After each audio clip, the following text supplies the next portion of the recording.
What is an ideal? I'm sure something pops into your head already.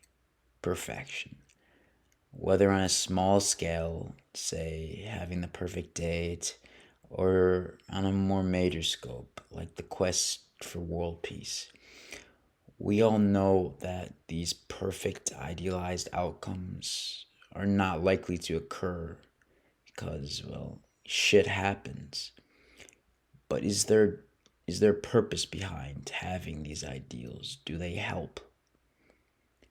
There was once a story of a young middle schooler with no previous love affairs, like most young middle schoolers.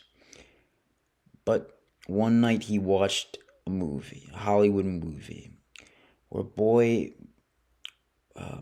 he bought flowers for a girl that he had a crush on, that he liked in school.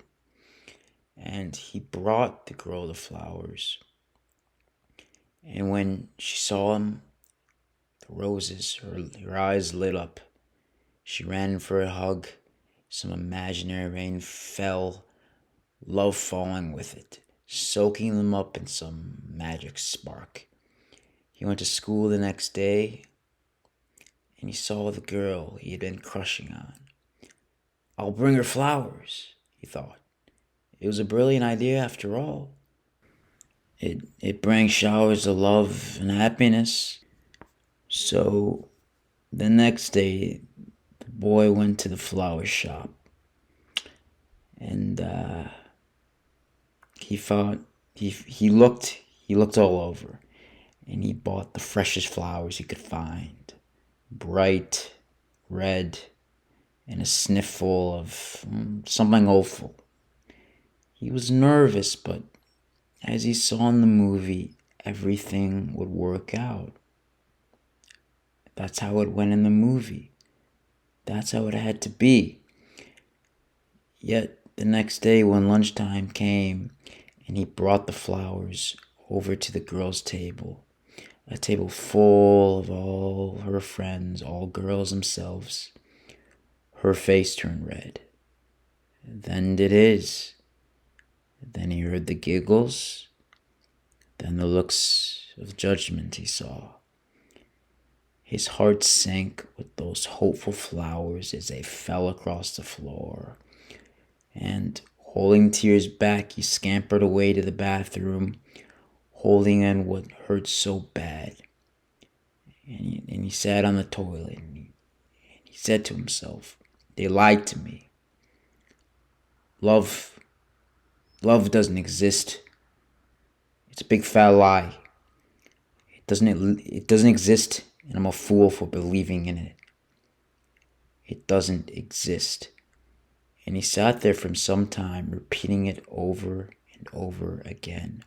Love is not real. The movies are never true. But, however, days before, the girl watched the same movie.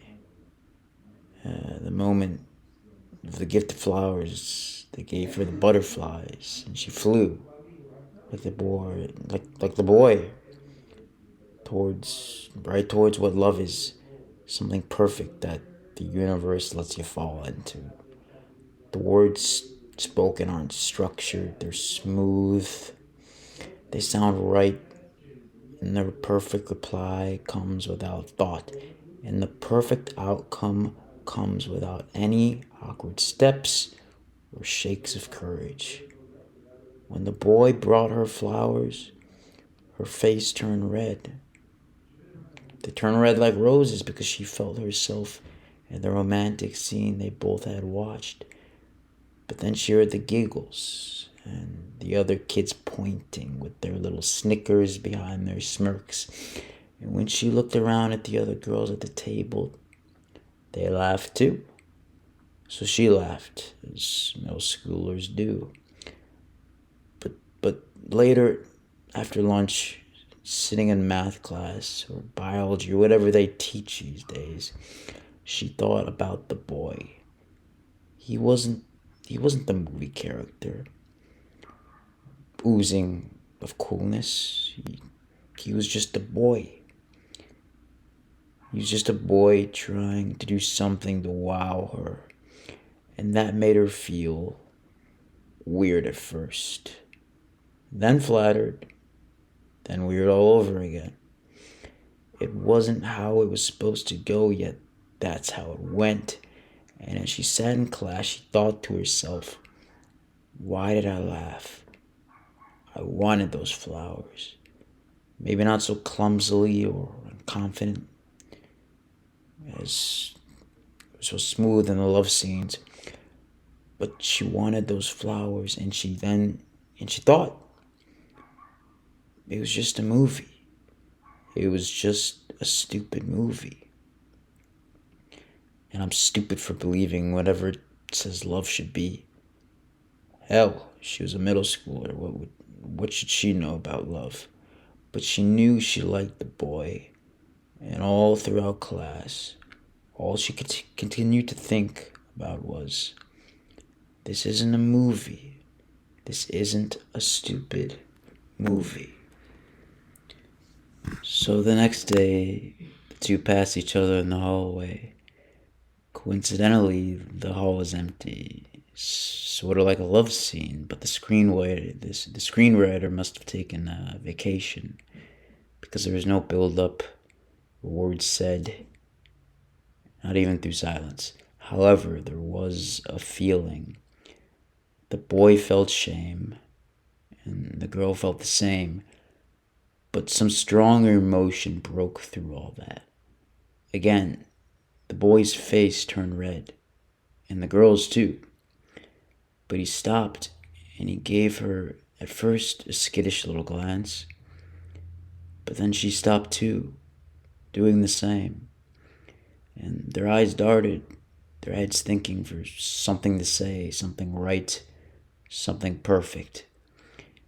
Yet the girl thought, he's just a boy. And the boy thought, love isn't real. But something feels real. So he spoke, and she spoke. In fact, they spoke at the same time.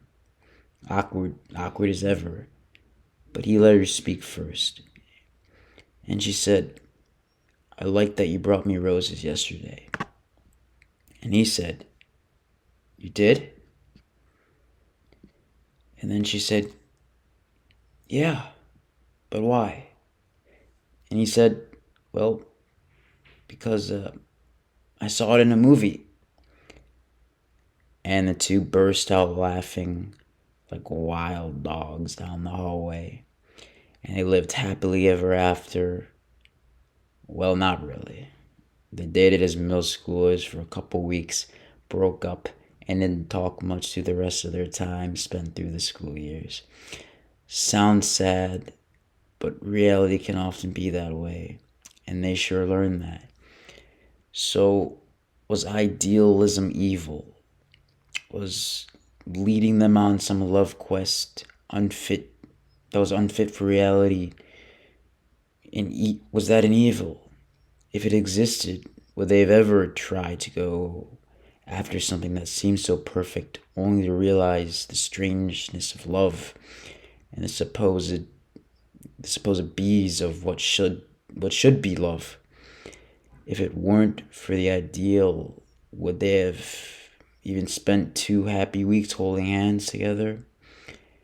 That's the tussle that's been ongoing not only in middle school melodramas, but large-scale political efforts, like the reach for imperialism, an idea so seemingly perfect with intention, and just as seemingly pure. But like that movie, reality can't be written to perfection. The wine eventually runs out, the party ends, and the morning comes. Out with it a daze and a haze of what truly happened. Something no one wants to talk about. And that's what I'll be exploring in the next 2 chapters of this podcast. Idealism and its effects on European imperialism. Using the novel Heart at Darkness by Joseph Conrad to dig deeper into how idealism can shape reality until it's nothing more than a stupid movie with just boys and girls and women and men with the perfect script written but never printed, never said. See you next time. Today's episode is sponsored by Alice Piper's Music.